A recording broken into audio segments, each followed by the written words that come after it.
Good morning. সকাল সকাল আবারও চলে এসেছি নতুন একটা ভিডিও নিয়ে। এই জাস্ট আমি ঘুম থেকে উঠেছি, প্রচন্ড এখানে ঠান্ডা, মানে রাত্রিবেলায় এত ঠান্ডা পড়েছিল যে ফ্যানই চালাতে হয়নি। ভোরবেলা ঘুম ভেঙে গেছে গরমের জন্য।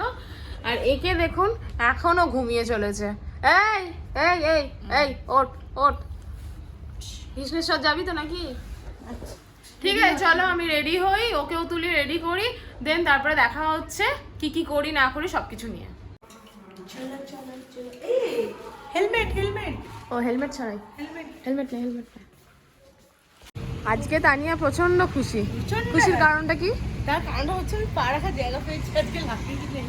আজকে লাগেজ নেই, ও পুরো পা রাখার জায়গা পাচ্ছে। আজকে স্বাধীন আমি মনে হচ্ছে। পায়ের ডিমেগুলো যে কি ব্যথা, পুরো শক্ত হয়ে গেছে আর এত ব্যথা, সিঁড়ি দিয়ে নামতেই পারছিলাম না, হেভি ব্যথা করছে। যাই হোক, তাও কষ্ট না করলে কেষ্ট কোনোদিন মেলে না। তো এখন আমরা বেরোচ্ছি কৃষ্ণেশ্বর জ্যোতির্লিঙ্গ। হ্যাঁ, কৃষ্ণেশ্বর জ্যোতির্লিঙ্গ দর্শন করতে। চলো বেরোনো যাক। হর হর মহাদেব। হর হর মহাদেব। যাওয়ার সময় 100, ফেরার সময় 100। ঠিক আছে, আজকে আমি লাগেজ না থাকলে 100 কেন, 300 চালিয়ে দাও। আজকে লাগেজ নেই, তাহলে আজকে আমি চালিয়ে যাই নাকি? একদম চলো। ঠিক আছে ঠিক আছে, কিছু চা ফা খাই, তারপর চলে যাই। রাস্তাটা কি দারুণ না? এটা হচ্ছে মুম্বাই নাগপুর এক্সপ্রেস। হ্যাঁ, ওই তো লেখা আছে মুম্বাই নাগপুর এক্সপ্রেস। দারুণ ভালো লাগছে রাস্তাটা। আগো কি খারাপ রাস্তা, বাবার দর্শন পেতে গেলে সব অতিক্রম করতে হবে। খুব খারাপ রাস্তা। গাড়ি ঘুড়ি সব হজম হয়ে গেল আমার। নারী ঘুরি আমার হজম হয় না। ওই কথার কথা। ফাইনালি আমরা একটু ভালো রাস্তায় উঠে পড়েছি। যা খারাপ রাস্তা ছিল, বাপরে বাপ।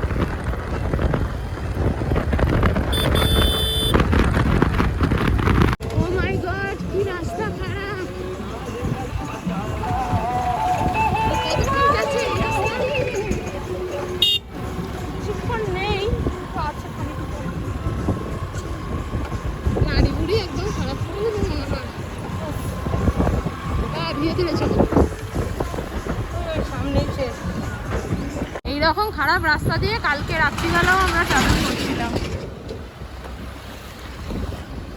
ফাইনালি আমরা পৌঁছে গেছি কৃষ্ণেশ্বর জ্যোতির্লিঙ্গের গেটে।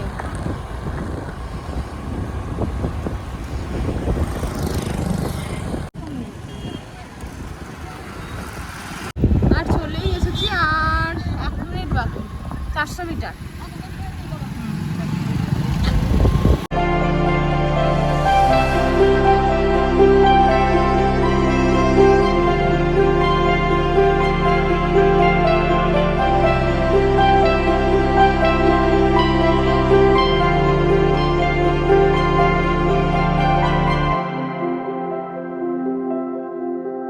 ফাইনালি আমরা এসে পৌঁছেছি কৃষ্ণেশ্বর জ্যোতির্লিঙ্গের একদম সামনের মেন গেটে।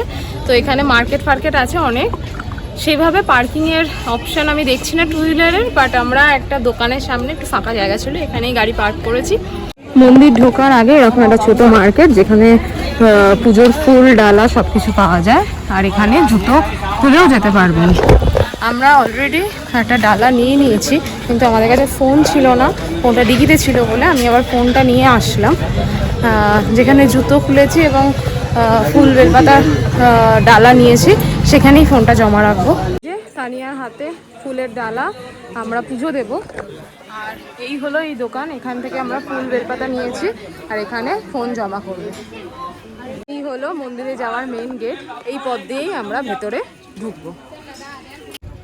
খুব সুন্দর পুজো দিতে পেরেছি, একদম জ্যোতির্লিঙ্গ ছুঁয়ে জলও দিতে পেরেছি শিবের মাথায়, ফুল বেলপাতাও দিতে পেরেছি। দারুণ দর্শন হয়েছে, 5 মিনিট লেগেছে, ভিড় ছিল কিন্তু কিভাবে যে লাইনটা এগিয়ে গেল বুঝতেই পারলাম না।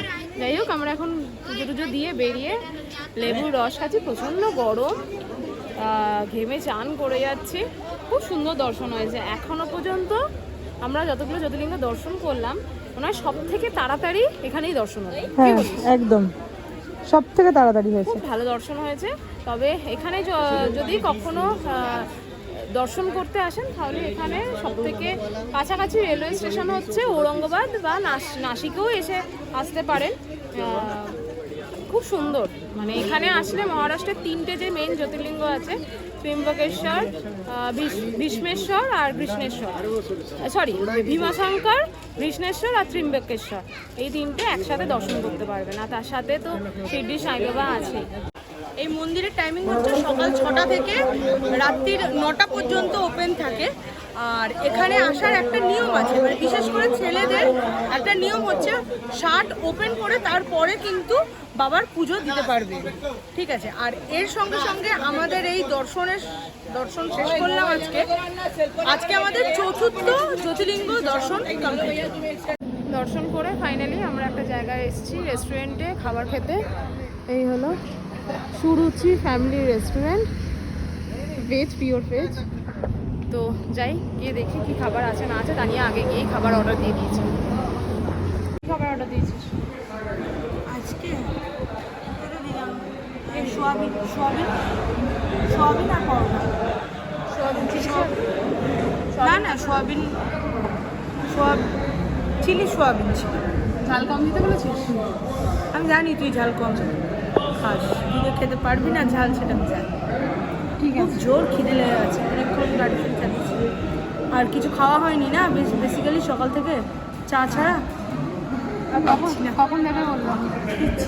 রান্না তো করতে দে ওদের একটু, খুব খিদে পেয়েছে। এই হচ্ছে চিলি সোয়াবিন, এই হচ্ছে পরোটা। আজকের পরোটাটা বেশ আমাদের ওখানকার মতন, মানে আমাদের পরোটার মতন হয়েছে। কেমন খাচ্ছিস আজকে? তৃপ্তি করে। এদের এখানে পরোটা মানে কোনো তেল নেই, কিন্তু শাঁকা পরোটা, যা ভালো। শাঁকা পরোটা প্লাস পরোটা নয়, কথাটা হচ্ছে পরোটা। সব একসাথে বেরিয়ে পড়েছে।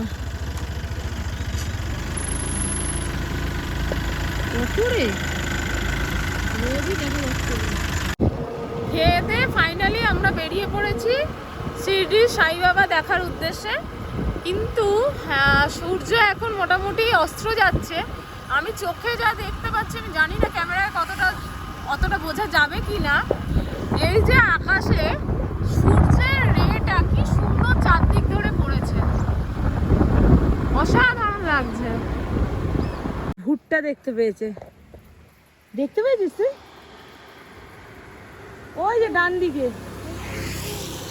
হ্যাঁ ভুট্টা ওর ভেতরেই আছে।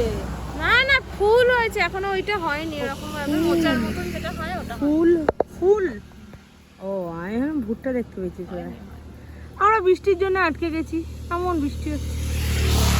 বৃষ্টিতে একাই যাচ্ছে। আরে রাস্তা তো ভিজে, মানে আমরা তো ভিজে যাচ্ছি না। হ্যাঁ, চলে এসেছি শিরডি সাই বাবার এখানে দর্শন করার জন্য। এই হচ্ছে সাই বাবার গেট, মেন গেট। কিন্তু এখানে একটাই প্রবলেম, কোনো কিছু দেখাতে পারবো না, কারণ আমাদের গাড়ি এখানে পার্কিং করতে হবে। ভেতরেও নাকি ফোন রাখার কাউন্টার আছে, বাট আমরা এখানে গাড়ি রাখছি, গাড়ি পার্কিং করছি। এখানেই লকার সিস্টেম আছে একদম মন্দিরের উল্টো দিকে। তো এখানেই ওই জন্য গাড়ি পার্কিংয়ের সাথে সাথে ফোনগুলোও এখানে জমা রাখছি, ফোন জুতো সমস্ত কিছু রেখে। এই গেট দিয়ে ঢোকাবে, আর পরে একটা কি গেট আছে, কত নম্বর গেট, বেরিয়ে আসি তারপরে বলবো। সেই গেট দিয়ে বের হবে। তো দেখে আসি, আগে দর্শনটা করে আসি, তারপরে ভেতরের ইনফরমেশন এসে দিচ্ছি। আমরা যাবার সময় 7 নম্বর গেট ওই সাইডে আছে, ওইখান দিয়ে আমরা ঢুকলাম আর বেরোলাম হচ্ছে 4 নম্বর গেট দিয়ে। 4 নম্বর না 5 নম্বর গেট দিয়ে, দুটো দিয়েই বের করার ছিল। তো ভেতরে মানে একটার পর একটা ঘর পেরোচ্ছি আর চ্যানেল পেরোচ্ছি, মানে হেঁটেই যাচ্ছি, শেষ আর হয় না। প্রায় 1-1.5 ঘন্টা লাইন দেওয়ার পর ঠাকুর দর্শন তো করলাম, কিন্তু সেটা 1 মিনিটের জন্য না, এত ভিড়। এখন বাজে অলমোস্ট 9:33, রাত্রি 9:33, 10টার সময় বন্ধ হয়ে যায়। ভিড় ছিল ঠিক। তবে আমরা নর্মাল লাইনে ছিলাম, একটা ভিআইপি লাইনেরও ব্যাপার আছে, তো সেটা মনে হয় 200 টাকা করে টিকিট বলছিল। তো আমরা আর সেই লাইনে যাইনি, ভিআইপি লাইনে যাইনি। আমরা সাধারণ মানুষের লাইনে গিয়ে সুন্দর দর্শন করে ফিরলাম। খুব ভালো লাগলো। তবে কষ্ট হলেও দারুণ দর্শন করলাম, এবং দর্শন করে মনটা সত্যিই খুব ভালো হয়ে গেল আমাদের দুজন কাছে, তাই তো? তো চলো এবার হোটেলের দিকে যাওয়া যাক। এখান থেকে আমাদের হোটেল 600 মিটার দর্শন করে আমরা চলে এসেছি এখন একটা কোল্ড ড্রিঙ্কস খেতে। কোল্ড ড্রিঙ্কস আর একটা আমুল কুল। কালকে সুইডি ছেড়ে বেরিয়ে যাব হচ্ছে নাসিকের দিকে। দেন ওখান থেকে আমরা যাব হচ্ছে ত্রিম্বকেশ্বর। তো আজকের ভিডিওটা আমরা এখানেই শেষ করছি। ভিডিওটা থেকে যদি একটু ভালো লেগে থাকে তাহলে লাইক কমেন্ট এবং শেয়ার করে দেবেন এবং সাবস্ক্রাইব করতে ভুলবেন না। টাটা।